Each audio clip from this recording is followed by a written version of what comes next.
Welcome, fans, to the Toe to Toe podcast for Combat Press. I am your host, John Franklin. I am joined by the two men who are the most fit to handle this duty of breaking down UFC 194. Sal DeRose, Vince Carey. They wrote the preview for Combat Press, the Toe to Toe preview. We're going to expand upon that, get into some other stuff. First, let me go to you guys individually. Sal, how you doing? Good. How are you? I'm good. How you feeling? Talk to me about the energy of this week. I'm actually pretty ecstatic. Besides the fact that it's 9:30 right now, so I'm kind of a little bit tired. You know, kind of a little jittery. You got the Fight Night 80 up coming on right now, so with the main card. So kind of ecstatic about that. 3 days in a row fights, good enough for me. It's pretty exciting, Vince, right? I mean, we got this huge card, 3 nights of. It's like typically they do this like during a fan expo or something, but we get it, in December. It's Christmas come early. I'm loving it, man. It's awesome. All right, so I just want to talk to you guys, and I'll start with Vince. I want to talk about this card just in terms of it seems like a really huge card. This seems like a really big fight, but yet I hear Dana White telling me all the time, hey, this is the biggest fight in UFC history. He said it again here. Where do you think this fight fits in terms of, I mean, you don't need to list off the biggest fights in history, but I mean, how huge is this card in your eyes? Biggest in history, probably not, but it's definitely the biggest of the year, I think. With this Aldo McGregor fight, we've been dying for it since, last January, I think, when McGregor jumped out of the cage, or that was last December, so this fight's going to pretty much signify how well this year goes for the UFC, I feel. Yeah, I mean, we had Ronda lose, so I mean, there's a lot riding on this fight for the UFC. I mean, when Dana White had to do the post-Ronda Rousey press conference, you thought a family member died, and it was just because Rousey lost and all the money that went out the window. Sal, how big do you think this is for the UFC and just for the sport?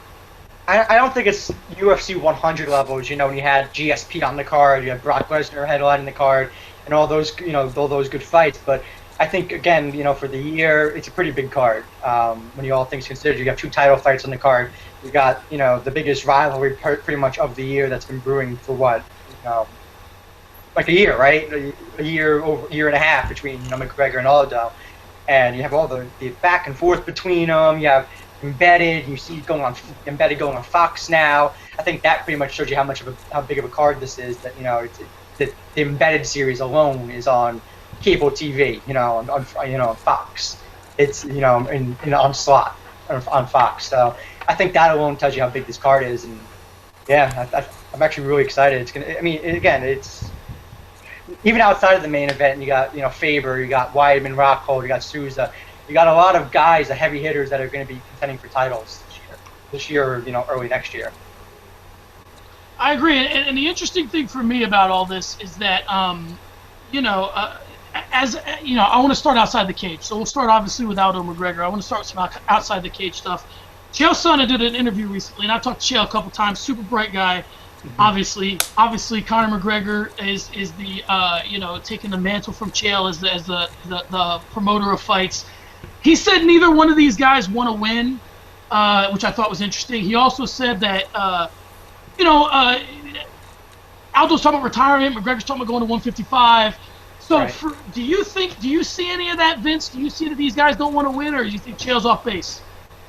I hate to be kind of cliche here, but that's kind of Chael being Chael. Chael says things sometimes I think that only he really understands. I think, if anything, these guys want to win this fight more than any other one, just because McGregor obviously wants the belt and everything goes with it, but Jose seems really irritated with Conor and pissed off, and I think they both want it more than normal, if anything. All right, and this is how you know Vince is a pro, because he gives me a perfect segue to my next question for Sal. All the promotion of this has been on Conor's end. So my question is, and that's another thing that Chael said, was that Jose's complaining about the pay, and he's complaining about the, which is kind of ironic. If you're complaining about the pay and you don't help promote the fight, you're a champ. You get points on the back end. So why are you complaining about the pay if you're not helping promote? My question to you, Sal, is Jose playing the right card for promotion, though? Like, doesn't he have to sort of seem like he's above it all? I mean, Conor it really is carrying his card, but at the same time, I mean, Jose's, he's giving in sometimes, giving him the finger at the press conference, coming out, Conor's giving an interview and he's coming up and, telling him he's talking too much and, this, that, and the other thing. I mean, I think he's right that he doesn't get paid enough, to be honest with you, a guy that's, been dominant for 10 years. And Dana White's calling the best pound-for-pound fighter, which, I mean, honestly doesn't really make much of a difference. Doesn't have really much weight because he says that about every title fight and every big fighter that comes, every big champion that he has is the pound-for-pound king. But, you have this guy, he's making nothing. But at the same time, I don't think he's gonna last much longer. With the whole pay thing in the UFC, if he keeps it up, to be honest. I agree, and we've seen, the UFC will tolerate you kind of talking behind the scenes until, like, you're John Fitch, that you no longer serve them, and now it's like, all right, enough, take a walk. So, all right, let's get to. I want to get in the cage now. So let's look at the tail of the tape real quick. So it's obviously Jose Aldo, Conor McGregor. One's the champ, Aldo. One's the interim champ, McGregor. They're both bringing the belts to the cage. So for Aldo, it's 25-1. He hasn't lost in a long time. 18-2 for Conor McGregor. Average fight time I found interesting. Jose's in the cage about 14 minutes. Conor's in there for about 6. Conor's the bigger fighter at 5'9", and Jose's 5'7". 145 obviously for both. Conor has a 4-inch advantage in reach. He's a southpaw, only the second southpaw that Aldo's fought, the last one being Kenny Florian. And, they're about 2 years apart in age. So, so my question for you guys, right out the front, what do you think that Conor being a southpaw is an advantage? Vince.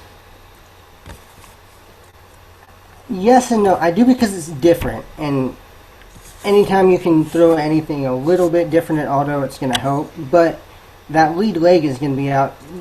Conor's stance, especially, that lead leg is just going to be sitting there, and with the way Aldo kicks, it kind of scares me a little bit that he's going to be leaving it out there like that. I agree, and it's been 15 months since we've seen Aldo last. So I think that sometimes we forget how great this kid is, how quick he is, how quick twitch he is. So, and I'll get back to Vince in a second about what he thinks needs to happen in the fight. But I looked at the stats, and we'll put them up here in a second. But, last time when he fought Kenny Florian kind of struck with him a little bit. It was close. So my question to you, Sal, is if a guy like Florian can keep it close, and this is prime Aldo, are we a little bit sleeping on how great Conor is? Or are we sort of just putting him in the Chael category and saying, okay, he talks a lot. Yes, he can fight, but he's nowhere near Jose. And realistically, I mean, this kid's got that left that ends fights. I mean, again, you mentioned the southpaw. He's got that wide stance too. I mean, so leg kicks are going to be coming all day. I don't think we're sleeping so much on Conor, because I think we're all forgetting here who the betting favorite is right now. When you go look at the betting odds, who's the favorite? It's Conor McGregor. So I think if anything, people are sleeping on Jose Aldo coming into this fight. I mean, people slept on Conor going into the Chad Mendes fight, me included. I didn't think he could beat somebody like Chad Mendes, who Mendes him down. Notice, I guess things kind of change a little bit, but I don't think people are sleeping on him as much going into this, because he's built so much hype around him that people are believing what he's saying, because every time he said something, he's followed through on it. And followed through on it, to the T, calling out first round knockouts and first round submission stuff like that, So I don't think we're sleeping so much on Conor as we are on Jose. That's the interesting thing, though. I agree with you in the sense that Conor is the betting favorite, but it seems like everybody's picking Aldo. So it's weird to me that this whole thing, I don't know, because Vegas is funny. Like, sometimes Vegas will put a favorite or an underdog in place just to make money. So it's Vegas is a tricky thing to watch. So my question to you, Vince, is that you said that Conor McGregor needs to make this a brawl. Can he do that? I think he can if he gets after Aldo early, and I think he's gonna come straight at him, and I think he will. And like I was saying before, I think Aldo's pissed off, and sometimes the fighter's gonna let emotion run a little high. If he does that and he comes out hard, and Aldo decides to swing with McGregor for a minute, I wouldn't be completely shocked if McGregor was right again and this fight was over in the first couple minutes if Aldo comes out and plays his game. So I'll ask you this real quick, and then we'll get to your pick, and then we'll start to look at the rest of the card. Who do you think a 5-round fight favors between these two? Oh, definitely Aldo. His cardio is going to be an issue, I think, if McGregor can keep him working.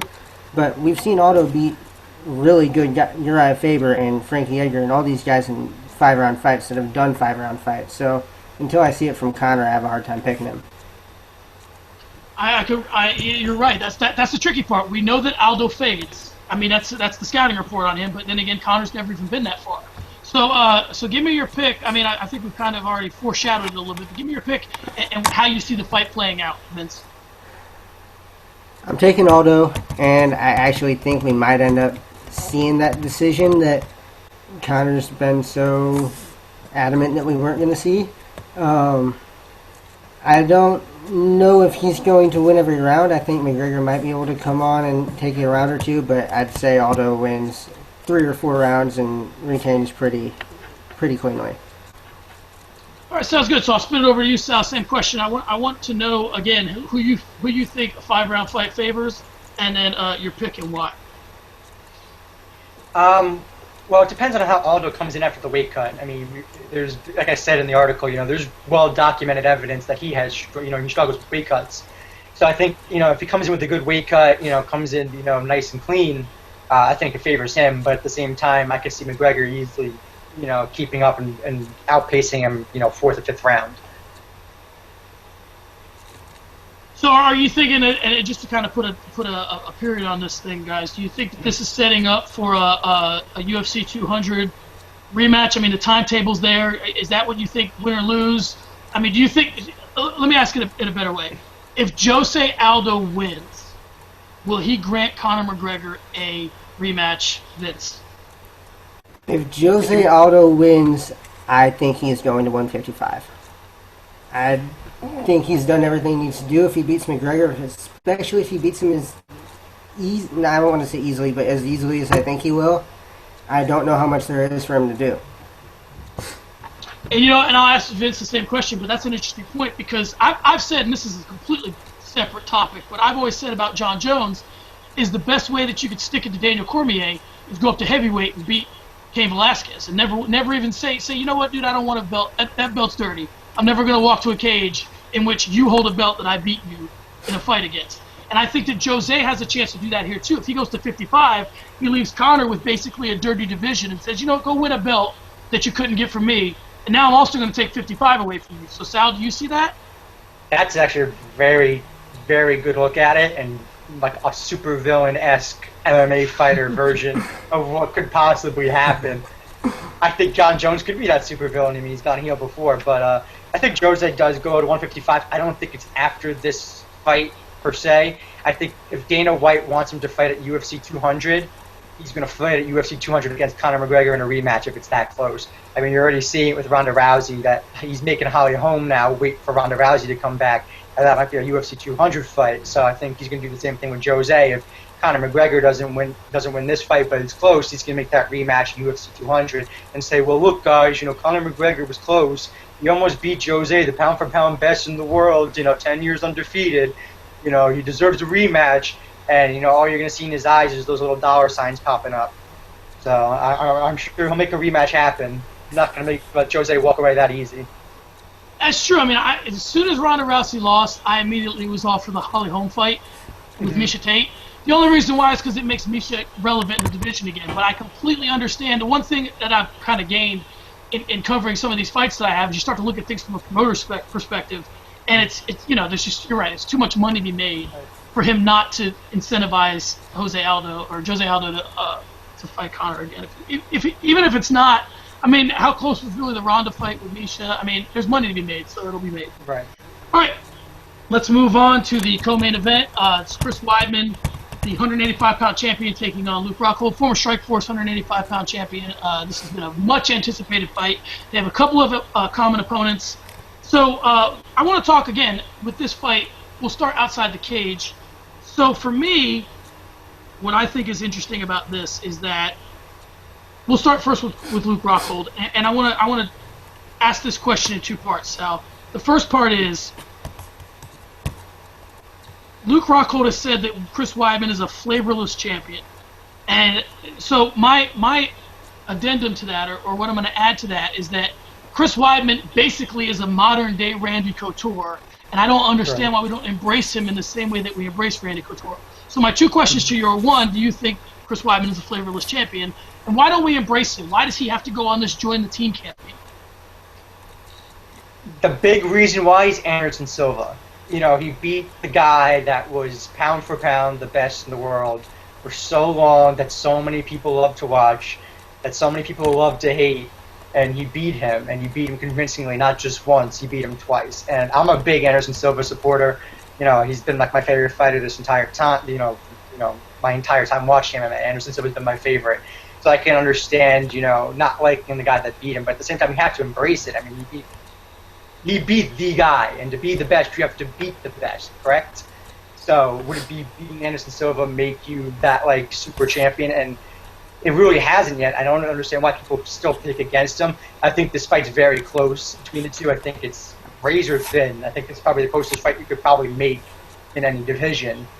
But at the same time, I think Weidman takes it, and I don't understand why people will continuously bet against the guy when they've seen him destroy Anderson Silva on 2 occasions, you know, beat Vitor Belfort, beat Lyoto Machida. You know, he's beaten the best of the best, and people still can't embrace him. So I don't know if maybe it's psychologically people still aren't over the whole Anderson Silva being dethroned thing and everything like that, but I don't know. Can't really answer that. I don't really disagree with you, and I think that sometimes things happen and you don't realize when they happen. I told people a while ago, so when Bruno Mars, and this is a out of left field analogy, so try and stick with me. So Bruno Mars, he does the halftime show at Super Bowl, and the next thing you know, Bruno Mars is this worldwide star, and your grandma knows who he is, and no one remembers why, and it's because he did the halftime show and everybody watched it, and we sort of forget it. I think a little bit Chris Weidman robbed us of Anderson Silva GSP, which we may not have gotten anyway. You know, who's to say that that fight would ever happen? But Chris Weidman in the pre-fight was saying, you know, I'm going to wreck all these plans and this, that, and the other, and that's fine. And like I said, I don't know that we were going to get that fight, but I think, like you said, here was Anderson Silva was our guy that had he retired undefeated, we could always say that we had one of the greatest fighters ever in our generation. And Chris Weidman took that from us. And I don't know if that's kind of why people look at him that way, or maybe, but maybe it was Randy Couture's age. I'm with you. I think that he's a great fighter, super good dude, everything that you would want in a promotable guy. But sometimes, you know, they want people a little more brash. I'll flip it around and talk about Luke Rockhold with you, Vince. Weidman said Luke Rockhold's ego is going to be his downfall. What do you make of that statement, and do you agree with it? I don't really agree with. I think Rockhold's really confident. There's the cocky confidence thing, and he falls more along the confident side for me. He's very, very. I keep saying confident. But he's very confident that he's going to shut down Weidman's wrestling game, and he's trained with the guys to kind of do that. And I think Weidman's almost taking offense to that someone thinks they can shut him down in that way, and that's why he feels that way about Rockhold. But I don't think there's his ego or his cockiness is going to affect his performance at all. All right, so let's get to the cage, and we'll look at the tape real quick on these two guys. So Weidman is 13-0, Rockhold's 14-2. The average fight time for both, Weidman's in the cage about 9 minutes. It's 6:29 for Rockhold, 6'2" for Weidman, 6'3" for Rockhold. Obviously, they're both 185 pounds. Weidman has a 1-inch reach advantage. Luke Rockhold's a southpaw, while Chris Weidman's an orthodox fighter, and they're about a couple of months apart in age. So the question I have, and we'll go back to Vince for this, with Chris Weidman is, he really, I don't want to say he's an inexperienced fighter, because he's had 13 fights, and Rockhold's had 16. But the interesting thing about it, so if you look at their most recent fights, their last 5, one of his last 5 fights was Mark Munoz. And then it was Munoz, then he fought Silva twice, and then Machida and Belfort. So we could be dealing with a guy who's still developing. I mean, he could really be coming into his own still. I think no one really expected him to beat Anderson Silva. It was like, let's feed him to the lion and see what happens. Then he wins, now he's the champ. He could still be developing, am I right, Vince? Yeah, and I think he is.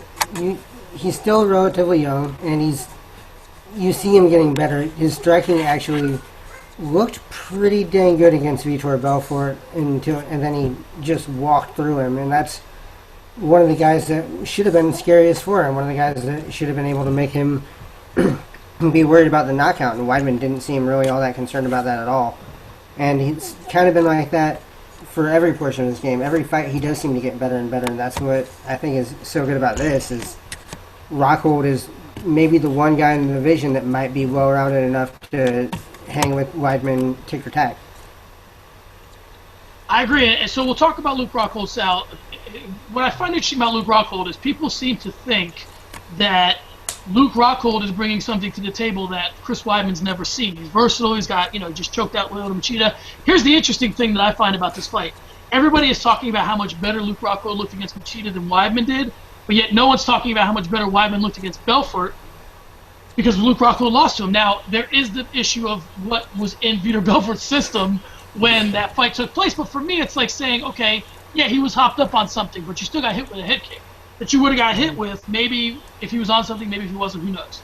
So my point is that that's kind of been forgotten, and most of it's because Luke Rockhold is the one that's sort of putting this out there. So my question to you is, other than focus for the fight, what does Luke Rockhold bring to the table that Anderson Silva did not? I mean, he's going to be. I mean, again, I think the focus is the really only big thing, because with Anderson Silva, he's goofing around in the ring. He's gonna try, psych you out. And, Rockhold's not gonna do that. Rockhold's gonna stand there. He's gonna be poised. He trains with the best of the best. Cain Velasquez, Daniel Cormier. So I think that's another thing that he probably brings to the table is that training camp behind him. When you train with one champion, another former champion, I think you're getting a lot of experience out of that. You're fighting guys that are bigger than you, so you're getting used to it and you get acclimated in that. And I think that's probably the other big difference maker, for Rockhold would be. But again, I mean, if you're going to come here and look at it with MMA math, he lost the TRT tour, and I don't buy that stuff. I mean, if you want to make it, you probably can make Jason Mayhem Miller look like he beat Fedor Emelianenko if you want to connect him in MMA math. You probably could do it. It'd take a while, but you just can't do it.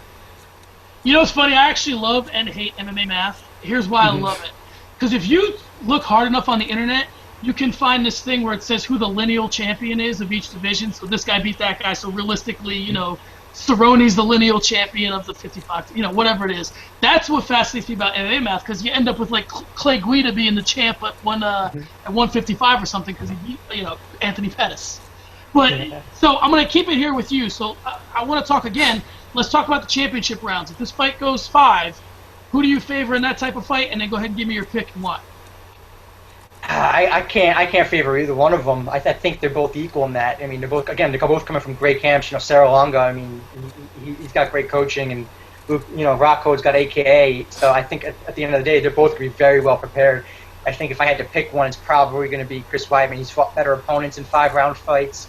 Rockhold really hasn't. I mean, who's the biggest 5-round fight he's faced? I think Souza. I don't think that went 5 rounds. Did he go to decision? And I'm not sure on that one off the top of my head. Keith Jardine, another name that comes to mind. But I think if you look at that, I think over 5 rounds, if I have to give the edge to somebody, it's going to be Weidman. I have Weidman winning this fight just from taking him down. If Rockhold doesn't catch him with a submission, I don't think he will, because Weidman's so good on the ground. ADCC. Competitor. He's got that jiu-jitsu. He's very hard. He's not going to make a mistake like that. He's going to rain ground and pound, and we all know what happens when Weidman gets his hands thrown on the ground. I mean, you're pretty much done. Yeah, and just for clarification purposes, good mind on Sal. He did go 5 rounds with Jacare, and he went 5 rounds with Tim Kennedy. But it's been a while. He's been finishing guys. Yeah. So same thing, Vince. I'll pose the question to you. 5 rounds, who do you favor? And give me your pick and why. I'm kind of with Sal on this. I don't really heavily favor either guy in a 5-round fight. I think they both have proven they can go 5 rounds. They both got cardio. I will say Rockhold's been talking about an early finish so much that maybe he comes out and blows it a little early, but I don't see it happening. I'm picking Weidman. The wrestling's going to be the major factor, I think. Like Sal said, I don't think Rockhold's going to be able to submit him. And I think Weidman's improved enough on the feet that Rockhold's stand-up won't put him in any serious danger. All right, so let's move on. Up next we got Jacare Souza and Yoel Romero. this fight is fascinating to me for a lot of different reasons. But mainly, Yoel Romero is just a fascinating guy to me because of his wrestling pedigree.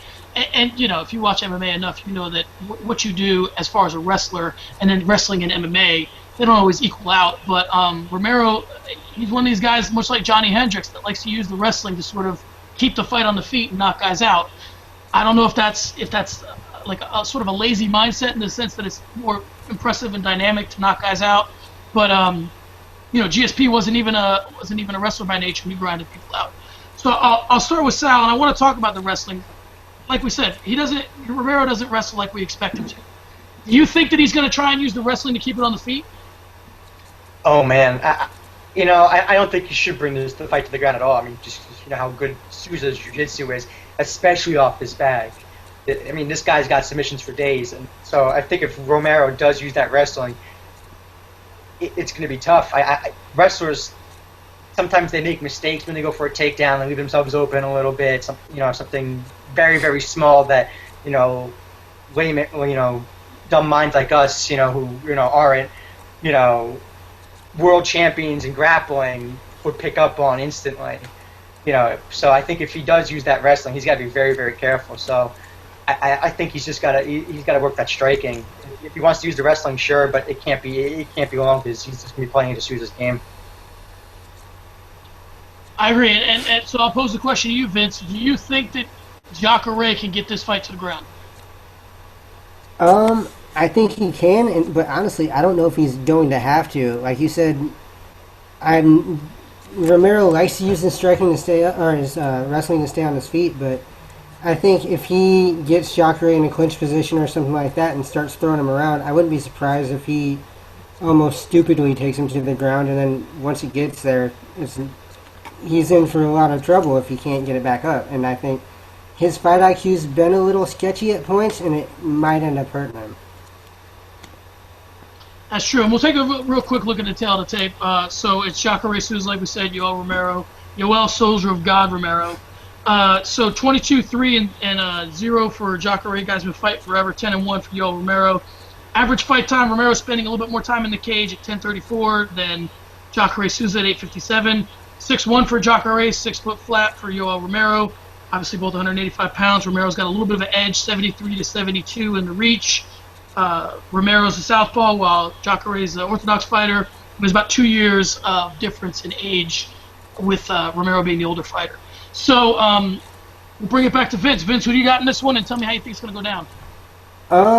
I'm taking Jacare. I think his striking actually has gotten to the point where he might be able to beat Romero on the feet if they just went straight up and brawled for a little bit. But I think he's gonna eventually find himself on the ground in this one, and he'll grab more than likely in the neck. I don't think he can actually grab a Kimura or anything on Romero with how strong he is, but he'll tap him out with some sort of choke. Sal, swinging over to you, same thing. There isn't really a championship round aspect here, but what do you think? Who do you like in this fight, and how do you think it's going to go down? I'm picking Jacare, just for the same reasons Vince is. I think that Romero's probably going to try and he might get clipped once. He's going to use that wrestling. He's going to try to take him down. I think Jacare's just going to end it there. I think once the fight hits the ground, he didn't get the name Jacare for nothing. He is an alligator on the ground. He will eat you alive on the ground. So if you take it there, that's what's going to happen. And I can't really see anything else happening, besides Jacare's submission. Unless Romero gets lucky and lands a lucky punch. But, that's, 10% chance maybe, I would say. I'm all in on Souza. All in. That's probably one of the best MMA nicknames, that the guy is so associated with the nickname, you really forget it's a nickname. You just figure this guy's name's Jacare. And when you realize it's a nickname, you're like, Jesus, that's a hell of a nickname. So yeah. I want to go ahead and move forward to talk about the Uriah Faber Frankie Saenz fight. We'll get back to the rest. We'll wrap everything up as far as picks go in the end with the rest of the main card, because I'm actually really fascinated by the main card as well, the other two fights.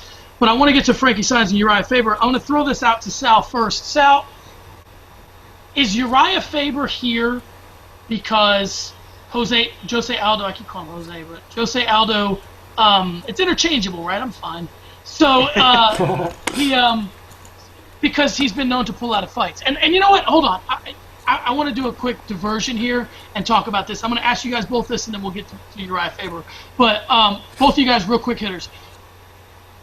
Aldo pulls out of a lot of fights. Sal first. Do you think that it's not that big of a deal because he's made a decision that, okay, I want to be ready for a fight. If I'm not ready for a fight, I'm pulling out? You know, when you look at it and you say, you know, like Conor brags on him for pulling out of a fight, you know, when he's not 100%. I mean, does Conor really want to beat a Jose Aldo? I'm saying it too now. They're interchangeable, right? They are. We're good. They're interchangeable. But you know, Jose, does he really want to beat a 75% ready Jose Aldo? Does that really play well in his mind? Oh, I beat him. I beat him, but it was at 75%. You want to face him when he's healthy. So, you know, I have no problems with him pulling out. If he wants to fight when he's 100%, you know, fighting, it's only going to take you so far in life. You know, he might not fight. He's saying he might not even fight past, you know, this year or next year, and he's already looking at retirement. And he's not even 30. Is he 29? He's 29, 30. Yeah. So, you know, he's not even you know, past his prime yet. And he's already looking for the doorway. So, I think if you want in a fighter's mind, I have no problem with it because, you know, it keeps you ready for the rest of your life. You know, there's still 40 years you have to live, 30 years you have to live afterwards. And do you really want to do that, you know, with a low quality of living because you took one fight on short notice, you know, with a broken rib when you couldn't breathe, and, you know, he's saying all these things like you couldn't walk. So. Yeah, and you know, I agree. I think it's a real weird game that we play with these MMA fighters where we want them to always show up for fights, and then after the fight we won't let them make excuses for being hurt. It's like, all right, if I'm hurt, you want me to pull out? Well, if I don't pull out, then I gotta fight with an injury, and then you're asking me why I fought like shit. It's because I'm hurt. It's like a catch-22. So anyway, let's get back to the Uriah Faber Frankie Saenz fight. Sal, like I said, I was going to start with you. We'll throw it to you. Yeah. What do you think? Do you think Uriah is just here to collect a paycheck and be an insurance policy, or does Frankie Saenz have something for him? I think it's that first one. I think that the UFC is trying to get that TJ Dillashaw, you know, Uriah Faber, you know, rivalry that's been brewing so long now. I think they're trying to make that happen.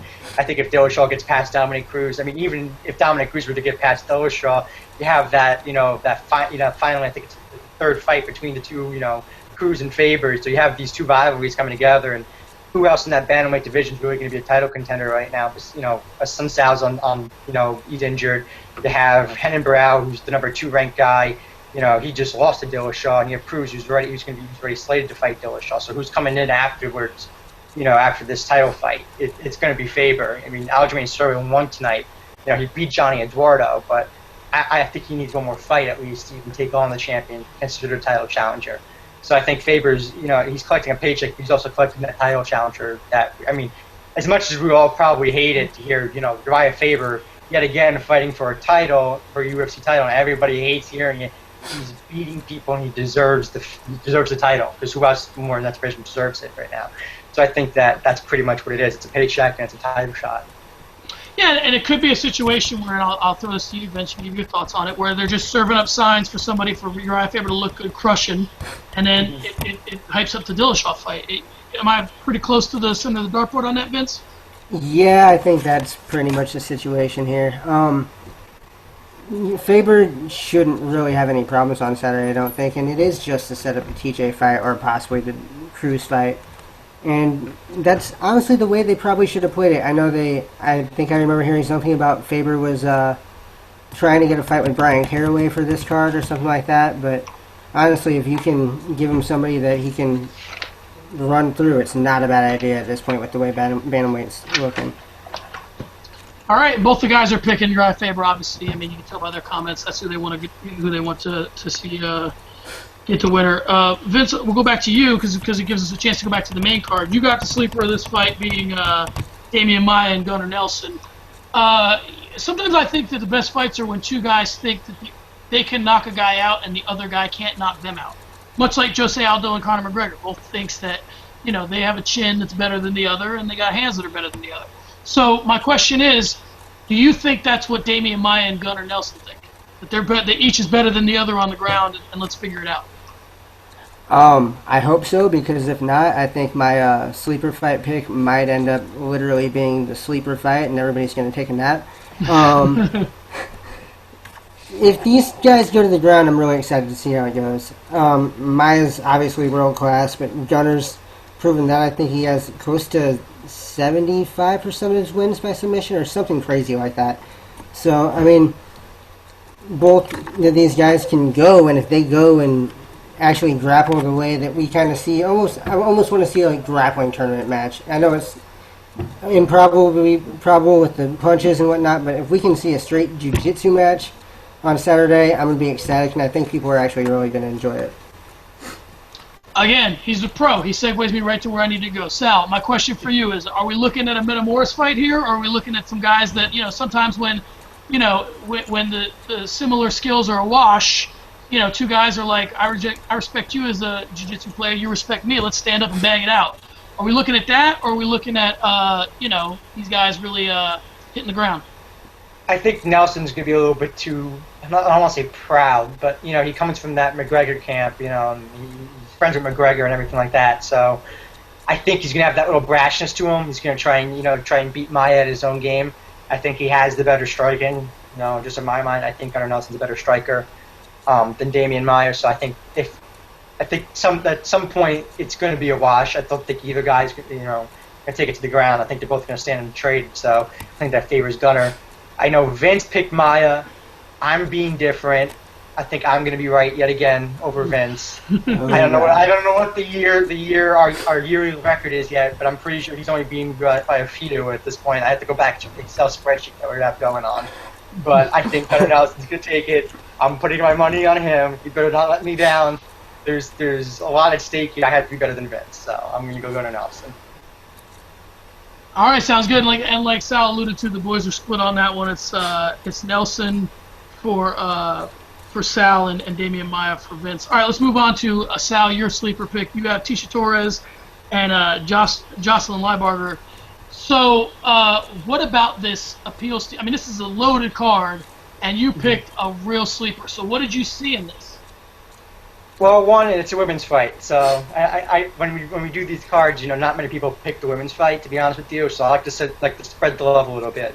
Throw to the women's side, especially this fight. You have Tisha Torres, who's one of the better strawweights in the world.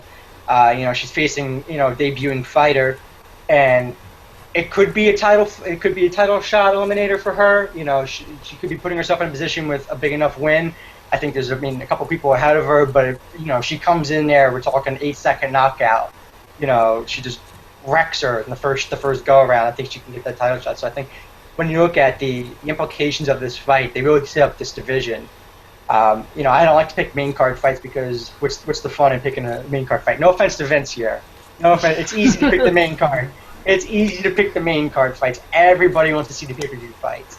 But it's those undercard fights, and this one, I think, has the most implications outside of Uriah Faber, which, again, I don't think that's a sleeper fight either. So I think when you have such a division-changing fight like this, and Joanna Champion, I'm not even trying to pronounce her name on anything right now. I can't get J-check. I'm sorry. If I butcher it, I butcher it. I'll try, but I think she's going to need title challenges very, very soon. So I think Tisha Torres is kind of setting herself up for this division. Not this next upcoming fight, but the fight after for a title shot. Actually, I think you did pretty good on the pronunciation. I think most people just concede that it's such a hard name to say that I actually like Joanna Champion. It's funny. There used to be this thing in the old days where the Muay Thai fighters would take, your name would be like John Carlos Fairtex if you fought for Fairtex. So that's kind of what I think we just need to give her whoever her best sponsor is, we'll just call her like Joanna Reebok or something. So Vince, what are your thoughts on this fight? I mean, you have the same winner as Sal does. Are you expecting a good fight, or do you think Sal's way off?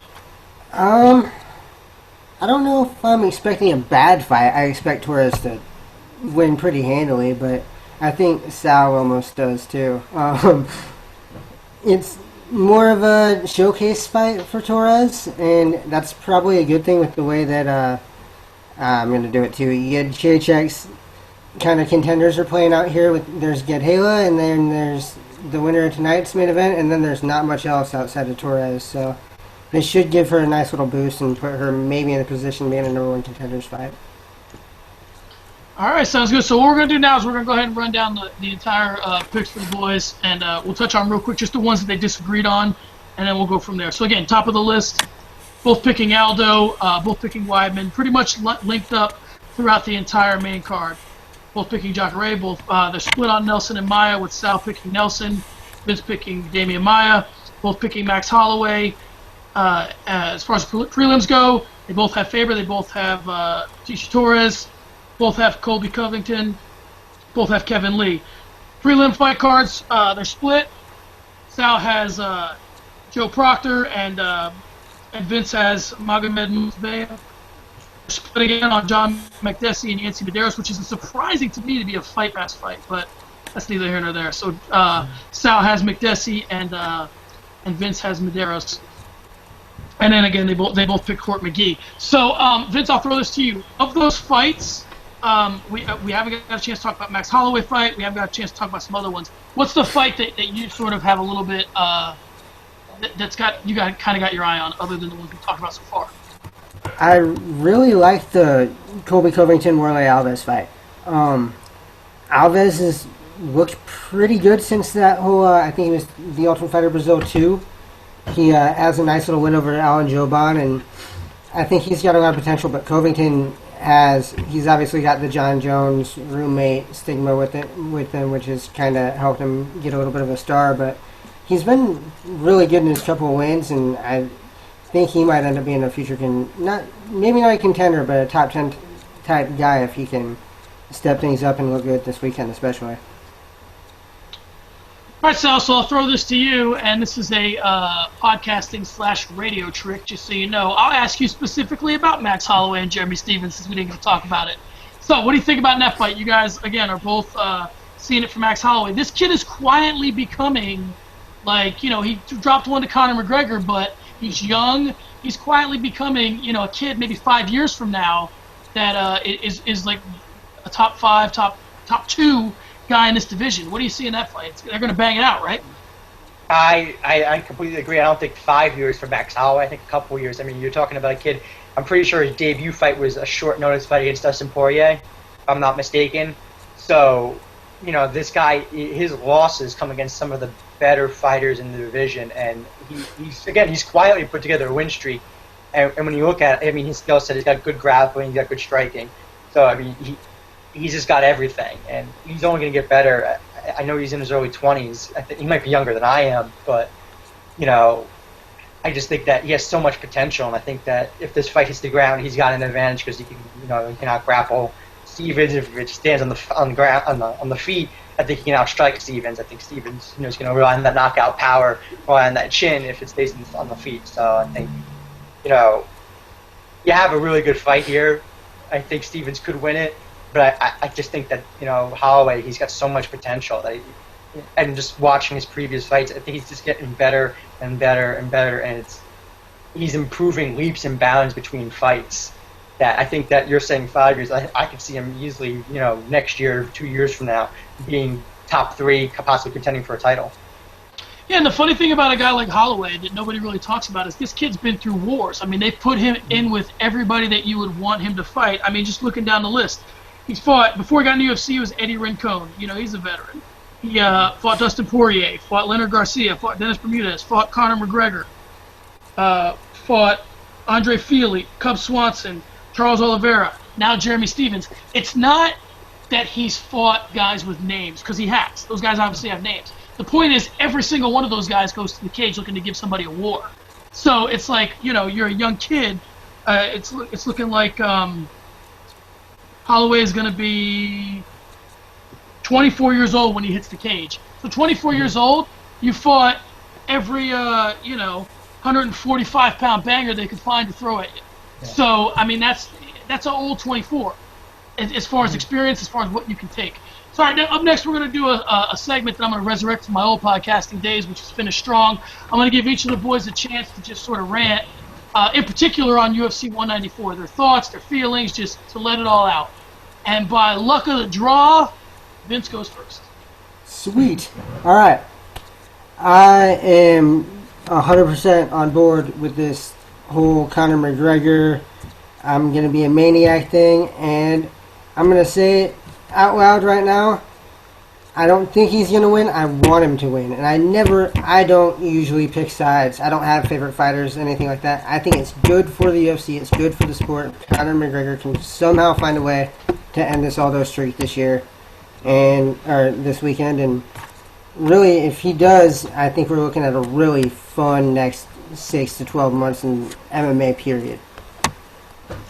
I agree. I mean, there's something about when there's a cocky guy who's not losing. Conor McGregor may be our Floyd Mayweather. Sal, you're up. Finish strong. So I get any rant. I can choose anything to rant about. Yeah, I'll give you carte blanche. UFC on 194. Yeah, 194, right? Yeah. Okay. Here's the thing. We talk about I want him to win too. I am an unabashed supporter of him. I like both fighters. I really, really do. I'd like to see a brash champion. A guy that's going to talk. I'd like it to continue, not to have that mystique fade. But why on earth is Dana White billing Jose Aldo as the pound-for-pound best if he doesn't feel that way? That's my thing. We all know he wants McGregor to win. We all know it. It's better for the UFC. It's better for the money. He doesn't get somebody that's complaining about fighter pay as their champion. But why? He does this with every fight. I might think Jose Aldo is the best pound-for-pound fighter, but he certainly doesn't. And I just think that when you build this fight, why do that? We know what you want to win, who you want to win. So when McGregor loses, I do not want to see that funeral stare that you said before when Rousey lost. I don't want to see that funeral stare. So I don't want to feel like I have a death in the family. You build Jose Aldo as this guy. He's your guy. Do not let him go to Bellator. As much as I love Bellator, I cover it for the site as much as possible. I do all the predictions. I would love to see him in Bellator, but I like to see him fighting the best even more. So just share the love, Dana. Just share the love. Just embrace it. Just embrace it, please. We all just because Jose can't speak English, doesn't speak English, and that's like a big thing for him, he's not marketable because he can't, I think that's one of the reasons because, he doesn't speak English, so people don't really connect with him that well, but, he's not, he might be your most marketable, but he's definitely your most dominant champion on your roster right now, outside of John Jones, but he's not champion. Don't tell Cormier. So, yeah, just embrace it, Dana. Just embrace him, please. Embrace Jose like he's your son. After the fight, hug him. Come in there and hug him. Put the belt on him. Hug him. Say, good job, champ. Good job. Pat him on the back. Give him an extra paycheck behind the door. I couldn't agree more. You're absolutely right. We can't have these situations where it's clear who you're rooting for because, it does affect the way the fans perceive. I mean, a lot of fans, they look at the UFC through the filter of Dana White. And if you're sort of playing this card where, you're favoring Conor. I get it, Dana. If Conor loses, you lose money. Ronda lost, you lost money. I get it, but it's not. It has to be something bigger than that. And I understand. It's like the old days where you're struggling to make ends meet. You're building you're building a friggin' new campus that looks like ESPN's campus. The ends are meeting. So we don't have to worry about that anymore. Okay, so I'll finish strong. My rant is just a simple plea to all MMA fans. Enjoy this. Enjoy these kind of fights. Enjoy this weekend. Enjoy the hype. Enjoy all of it. If you can get there. One of the things I'm most mad about is I'm 4 hours from Vegas. I didn't get tickets. I didn't have media credential. I should have just went. You got to just be the first fight I ever went to was when Anderson Silva beat Rich Franklin for the belt. And it was amazing. I mean, it wasn't as many fans then. It was kind of cool, but you got to enjoy these big cards because with the way that the UFC is saturated now, and I respect why they're doing it, they're trying to expand globally, but you have got to enjoy these stacked cards. We're going to get this one this year. UFC 200 is going to be I don't even know what they're going to do for UFC 200. They're probably going to have Ronda fighting on the prelims. They're going to try and stack that card so much. So you have to embrace this. It's worth it. It's important. We are in the first generation of the UFC. This is the first ever generation of it. So enjoy it. I mean, it's fun. Someday, 100 years from now, people are going to look back at this time and they're going to watch podcasts like this on YouTube, and we're going to be the indicators of what went down back then. It's going to be a whole different world. We're not going to have to read dusty books to know what happened. It's going to be, this stuff's going to exist someday. Don't look at me. we're gonna be part of the history of MMA, and we should enjoy it. All fans should enjoy these fights. Don't complain about stuff. Just enjoy it. Mm-hmm. All right. I would like to thank Sal DeRose, Vince Carey, the two most fit guys, again, to give you the skinny on UFC 194. Read all their stuff. It's all great. You want to know about Bellator? Sal's your guy. You want to know about some interesting other stuff in MMA? Vince is your guy. These guys are writing great stuff. Read it. All right, Vince is gone, it seems. Sal, I appreciate your time, and we will have to do this again. Thank you for having me. Absolutely. Have a good day. All right, You fans, again, UFC 194 is this weekend. As Chael Sonnen would say, 7 in the East, 10 in the West, and only on pay-per-view. That's where you can find the fight, where you can find everything you want to know about MMA, combatpress.com. See ya.